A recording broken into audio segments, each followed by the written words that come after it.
Welcome to another episode of Doing Philosophy. I'm focusing on epistemology as part of my lecture series on epistemology. In my previous discussion of epistemology, I ended with Berkeley and metaphysical idealism. I was having some trouble trying to create some kind of defense for it. And now I think I have a better idea, a better way to present a comparison so that you will not just toss Berkeley's ideas to the side. Locke has argued that the fundamental substance is matter, but he realized when you look at physical things in the world, he doesn't experience the matter, so he calls it a vague and obscure idea. Despite the fact that we may believe by grouping, bandwagoning that there is matter there, it's a good belief. But empirically to know that is still a question that we don't have answers to, all right? Now, Berkeley comes in and say, hey, the ideas are coming inside my head, fully formed. They must be coming out there. And he comes to the conclusion of a superior mind. And he says, the world is made of ideas. We're all in a superior mind. Now, that means at the deepest level, when you look at the physical things, he sees them, but at the deepest level, he thinks it's an idea. Now, that may seem very, very bizarre until you understand modern physics. Theoretical physics, when you get into quantum mechanics, speak of particles and waves, and that ultimately there's a big belief in science right now that the world is made of this energy and in energy fields. And the particles you observe right now is just an appearance of the field that's momentary. So there is a sense, if you're going to look at the fundamental reality as energy, is very close to what we would think of an idea, because whatever an idea is, it's in our head, is made of some kind of energy, some kind of light, or something like that nature. So modern physics and modern psychology actually supports, in many ways, Berkeley's ideas. Maybe not exactly, but they're in the same direction. So that means his theory is reasonable. He just calls idealism. We would say it's in modern, we can do science, philosophy of science. I love that topic. We can have other occasions for that. Let's focus back on the epistemology. So you bring in a superior mind. It may seem bizarre, but do not toss it out because there is some resemblance of that currently. So let's go further. Let's finish Berkeley, all right? When you look at the mind in Berkeley's theory, it begins as a blank slate, as Locke has suggested. Then you have ideas of sensation, not just empty light, but light with data, information, striking upon the sense receptors. And there is a decoding of this stuff. Let me use some modern language. Right? And you have ideas of thought and imagination. You have two sets of ideas. When you're a metaphysical idealist, you see ideas in the world and you have representation inside the mind. Berkeley distinguished between the two in that the ideas of thought and imagination is that he can manipulate his own private ideas, and ideas of the world produced by superior mind cannot be manipulated. Let us continue more with this setup here. There are primaries, we experience primary, secondary qualities, okay, of things in the world. But Berkeley reasons the primary, secondary qualities are not really out there. They're being transmitted to you from the superior mind. All right? They're being transmitted to you for the superior mind. So I try to illustrate this right now. So you see the object of primary, secondary qualities, but what you're supposed to believe, okay, what you're supposed to understand is that they don't really exist out there so much. Rather, it is the transmission that's out there. And so primary, secondary qualities exist in your mind. And so there's a transmission that's going on. Now, we do this with visual, but all the five senses are decoding. And this is where psychology defends Berkeley. We have looked at the human brain a lot. We know a lot about it. We still don't know the whole thing, but there's a lot of decoding. All the five senses are decoding information, the sound, the smell, the taste, and you get a representation of that inside of you in some way. You're experiencing it in some way. Well, if that is the case, if you can figure out the Hacker frequency, the carrier frequency of the wave that's striking to your eyes or your ears, you can make people hear, see, and taste things that's not really there. That's a challenge.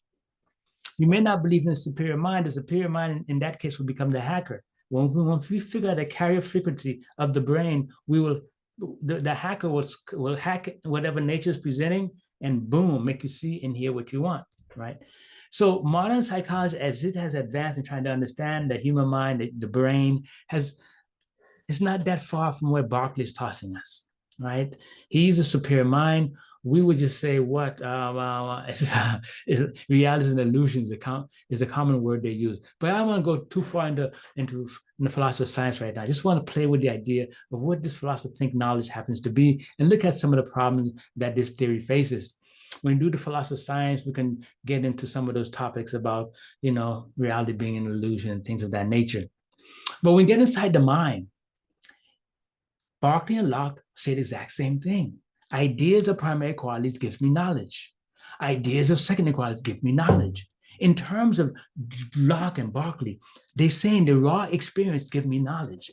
The real problem they're having is to explain what's underneath it all, beyond the sense experiences.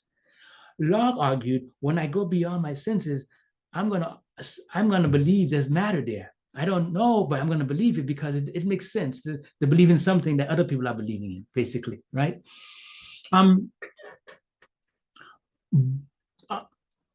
Berkeley, because he's a man of faith, he doesn't understand that appeal to the superior mind was attained by argumentation, an argumentation.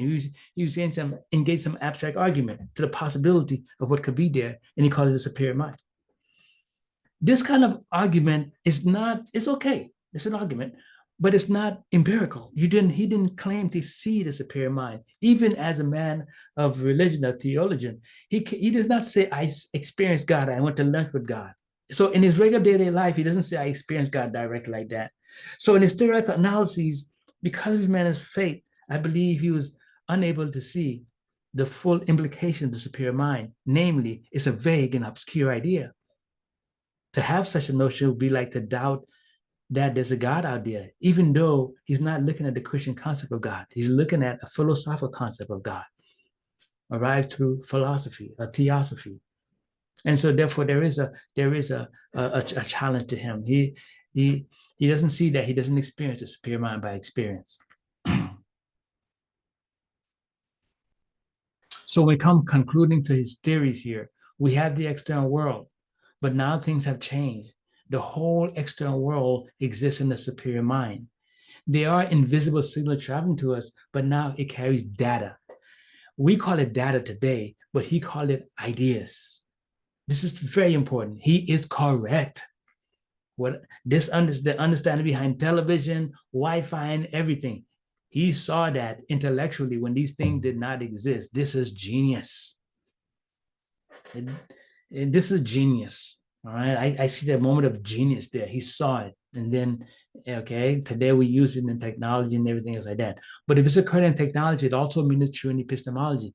Your mind is doing something similar. This is still a big debate in psychology, but for the philosophers, their mind is doing something similar. We didn't invent television. We discovered television because our brain is like a television set. So his definitive knowledge, again, is very much like Locke and Berkeley parallel each other directly. Only one is a realist and one is an idealist. One is a materialist, one is an idealist, right? So I think of it like that. The definition is the same. And I need you to understand when referring to Berkeley, you need to see the world as ideas. Maybe quantum bits if you like that, okay? Oh, that's going too far. That's a different area, different comparison. Wrong, poor comparison. My bad, right? So you have the direct experience of the ideas of X. I look inside on my driveway and I see a Lamborghini, all right? But I cannot manipulate the color of the Lamborghini, so it's a real Lamborghini out there.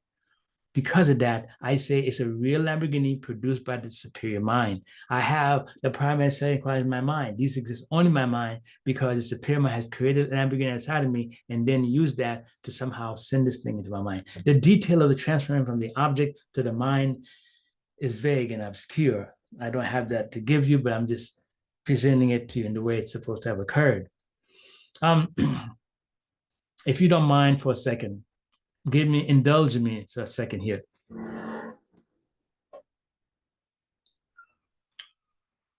What you're listening to is definitely not, well, imagine you're hearing a sound of a vehicle moving on the track. a sports car moving around, which happened to be a Lamborghini.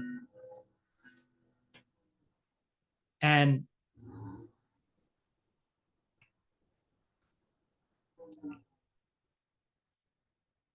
and you you are confronted by this vehicle. And the idea is that if you are Berkeley, what do you say? Well, since I cannot manipulate the color, I cannot manipulate the idea in front of me, it's a real idea produced by superior mind. The primary and secondary qualities, however, exist only in my mind. Even as I make this presentation to you, I still see um, a problem I have, okay? And I believe, again, it's not their fault. The next philosopher, David Hume, is going to come and correct this anomaly.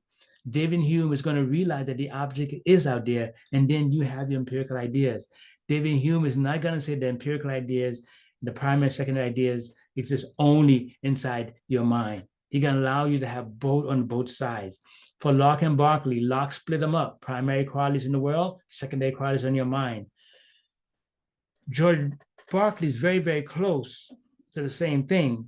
But he said the primary and secondary qualities exist only in the mind, even though he admits that the objects is out there. Somehow the objects is invisible, can be seen, can be touched, and then boom, you experience it in your mind, which is called indirect realism. We have no direct access to that object directly, he thinks, because it's a superior mind sending us signals.